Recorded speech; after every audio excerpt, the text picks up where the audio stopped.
ছাত্র জনতার সমর্থিত তাদের দ্বারা এই সরকার করতে হয়েছে। তাদের দায়িত্ব সুনির্দিষ্টভাবে বলা আছে,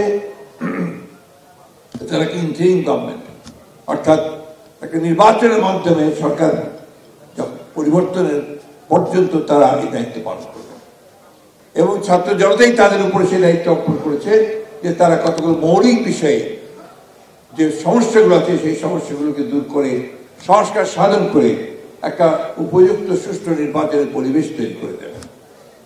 তারা কাজ করেছেন, কাজ করে চলেছেন, আমরা তাদেরকে সমর্থন দিচ্ছি।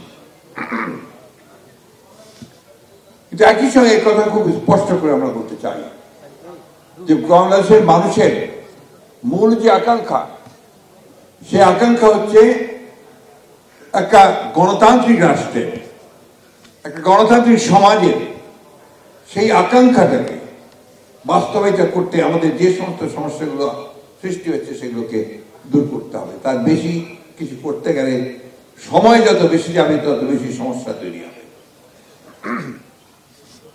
আমি কথাটা স্পষ্ট করে বলতে চাই, নির্বাচন কেন্দ্রিক যে সমস্ত সংস্কারগুলো আছে সেই সংস্কারগুলো দ্রুত সম্পন্ন করতে হবে এবং আশা করব যে আমাদের নির্বাচন ব্যবস্থা, আমাদের প্রশাসন, নির্বাচন কেন্দ্রিক প্রশাসন, আইন শৃঙ্খলার ব্যবস্থা, বিচার ব্যবস্থা, এইগুলোর সংস্কারগুলো করেই আমাদেরকে অতি দ্রুত আমাদের নির্বাচনে যাওয়াটাই হবে এই দেশের মানুষের জন্য সবচেয়ে কল্যাণ।